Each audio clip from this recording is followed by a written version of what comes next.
we present in 5 installments the work on the 5-point policy for national reunification made public by the great leader President Kim Il-sung on June 25, 1973. This is the first installment. On the 5-point policy for national reunification.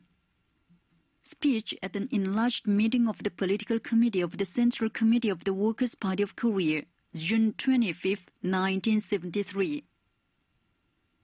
In our speech 2 days ago on June 23rd, we clarified both internally and externally our new 5-point policy for the independent, peaceful reunification of the country. From the first day, our speech met with a tremendous response at home and abroad. Not only the entire Korean people warmly support and hail this 5-point policy of our party and the government of the Republic, the governments and peoples of many countries have loudly proclaimed their support for it. The party and government delegation of Czechoslovakia, who were on a visit to our country, expressed full support for our 5-point policy upon its publication, and in its wake, many countries have shown that they support it. Many foreign newspapers, news agencies, and radio stations are giving wide publicity to the 5-point policy of our party and the government of the Republic for national reunification and welcome it in their commentaries. Our new 5-point policy for national reunification is a positive step towards smashing the plot of the U.S. imperialists and South Korean authorities to perpetuate division, which has reached a very grave stage, and towards expediting the independent, peaceful reunification of the country. Even after publication of the North-South Joint Statement, U.S. imperialism and the South Korean authorities persisted in their plans for national division. In an attempt to establish 2 Koreas, the U.S. imperialists have kept instigating the South Korean authorities to divisive actions under cover of the North-South dialogue. Openly declaring that South Korea should take up a position of strength in the North-South dialogue, they have continuously shipped new military equipment to South Korea and staged aggressive war exercises without cease. The Japanese militarists, dancing to the tune of the U.S. imperialists, have also hampered the North-South dialogue and taken many actions against the reunification of our country. The U.S. imperialists and the Japanese militarists aim, in the final analysis, at keeping our country divided indefinitely and making South Korea their permanent colony and commodity market. Under the active manipulation of U.S. imperialism, the South Korean authorities have adhered to the path of division and not of reunification, flagrantly ignoring the agreed points of the North-South Joint Statement. Since publication of the Joint Statement, the South Korean authorities have clung ever more desperately to the foreign forces. Crying for confrontation with dialogue and competition with dialogue, they turned down all our proposals to eliminate military confrontation and to enter into multilateral collaboration and interchange between North and South, and ceaselessly perpetrated aggressive provocations to aggravate tension. They also kept making anti-communist rackets and intensified their fascist suppression of the South Korean people. They uttered words about reunification, but in fact they worked frantically on the 2 Koreas strategy aimed at freezing and perpetuating the division.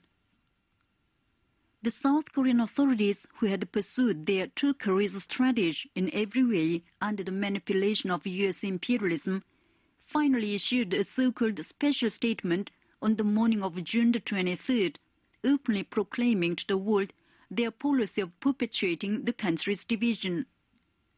In the special statement, the South Korean authorities declared, in short, that the North and the South should enter the UN separately while keeping our country divided.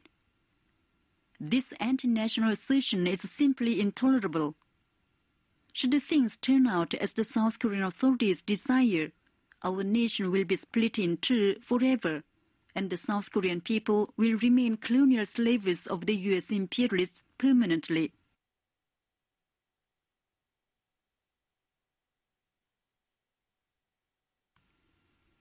we present the second installment of the work on the 5-point policy for national reunification, made public by the great leader President Kim Il-sung on June 25, 1973.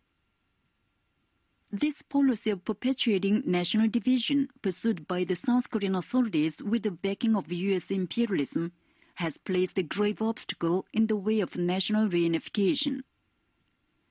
In order to remove that obstacle and promote the national cause of independent, peaceful reunification, we should resolutely and promptly smash the treacherous declaration of the South Korean authorities and open up before the whole nation a broad perspective and a clear-cut way to national reunification.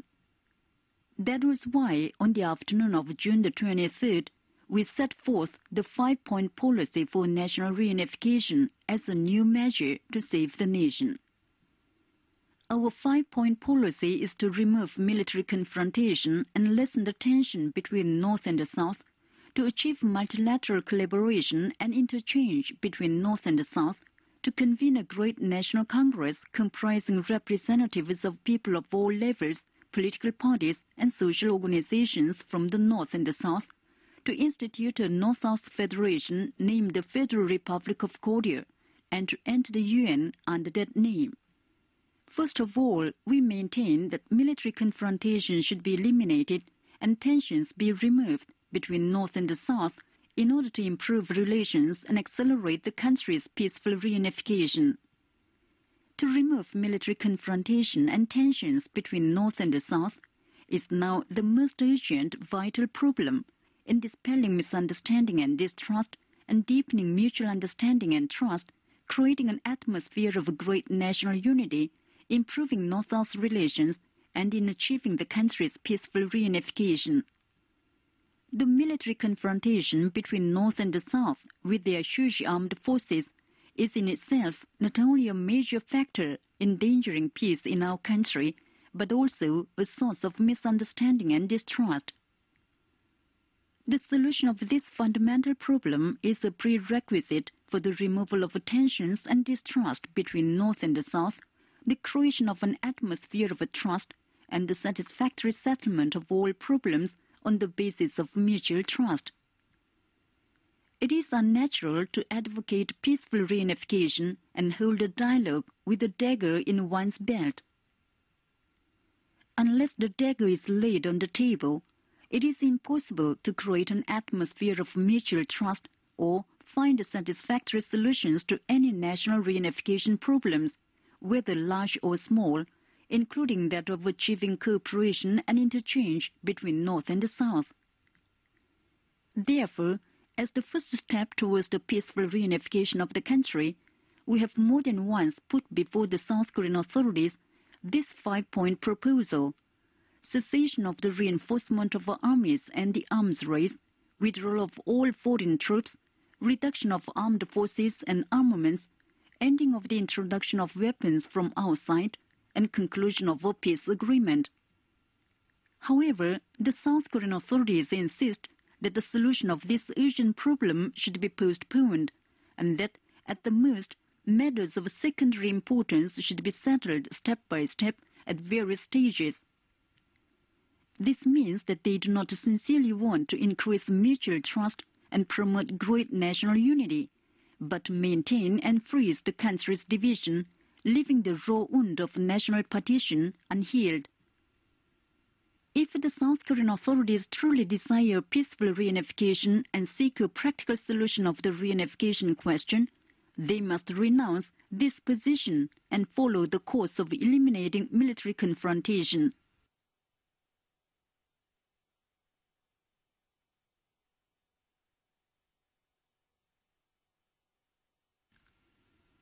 We present the third installment of the work on the 5-point policy for national reunification, made public by the great leader President Kim Il-sung on June 25, 1973. Now we maintain that many-sided cooperation and interchange between North and the South should be accomplished in the political, military, diplomatic, economic and cultural fields in order to improve North-South relations and expedite the country's reunification. Many-sided cooperation and interchange are of tremendous importance in repairing the severed bonds of the nation and providing preconditions for reunification. Only when such cooperation and interchange are achieved will it be possible to consolidate the peace agreement to be concluded between North and the South. The South Korean authorities say that they propose that both sides throw open their societies to each other, but in fact they are afraid of tearing down any of the barriers between the two parts of the country and are resolutely opposed to their interchange and collaboration. Instead of collaborating with their own fellow countrymen, the South Korean authorities now conspire with forces outside and invite foreign monopoly capital without any limitation, thus reducing the South Korean economy completely to an appendage. They are even spoiling our beautiful land by bringing in polluting industries rejected as rubbish by foreign countries. If the South Korean authorities have an ounce of national conscience, they should naturally strive to develop the economy in the interests of our nation through the joint exploitation of our country's natural resources and bring about national cooperation in all fields of activity. We also maintain that the broad masses of people of all backgrounds in the North and the South should be given an opportunity to participate in the nationwide patriotic work for national reunification in order to settle the question of the country's reunification in conformity with the will and demand of our people.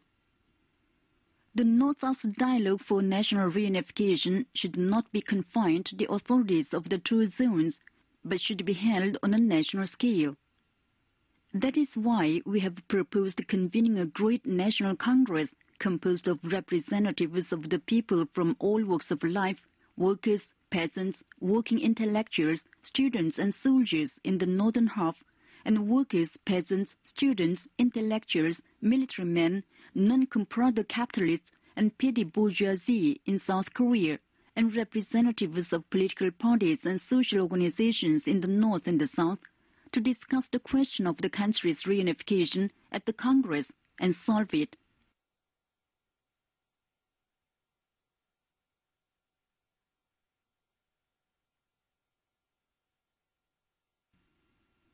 We present the fourth installment of the work on the 5-point policy for national reunification, made public by the great leader President Kim Il-sung on June 25, 1973. We also maintain that the North-South Federation should be instituted under a single national nomenclature in order to hasten the country's reunification. Needless to say, there are various ways of achieving the complete reunification of the country.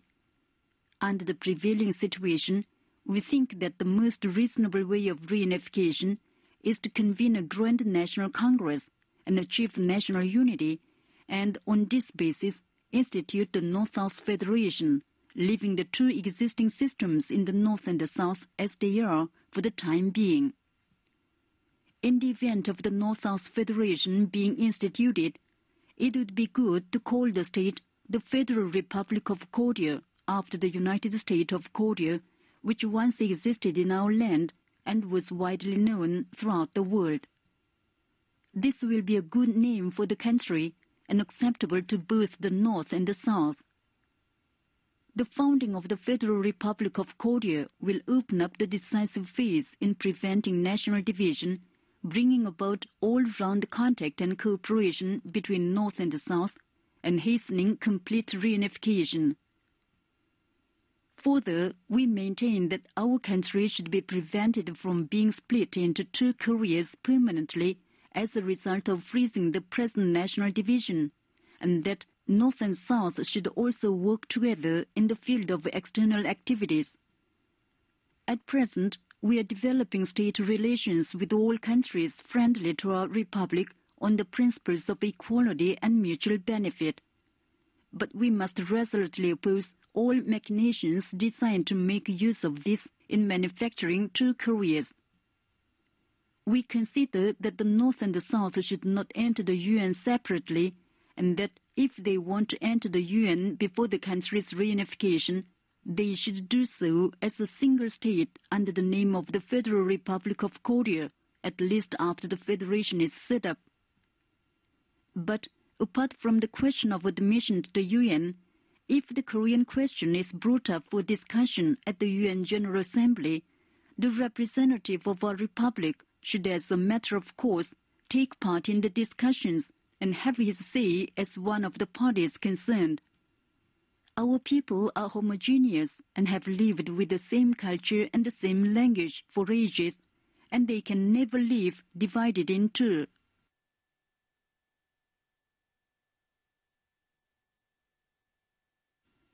We present the last installment of the work on the 5-point policy for national reunification, made public by the great leader President Kim Il-sung on June 25, 1973. If our recent 5-point policy for national reunification is carried into effect, there will be a great turn in realizing the historic cause of peaceful reunification on the principles set out in the North-South Joint Statement, in compliance with the common desire of our people and the people of the world. The announcement of the 5-point policy has shown more clearly who really opposes division and desires reunification, and who is against reunification and seeks division. The people of the world have come to realize that the U.S. imperialists and the South Korean authorities are doggedly opposed to the reunification of our country, and are working to keep Korea divided indefinitely, whereas our party and the government of the Republic are making positive efforts to prevent the permanent division of the nation and achieve reunification in conformity with the will and desire of the entire Korean people. The announcement of our 5-point policy has proved to be a telling blow against the separatists within and without.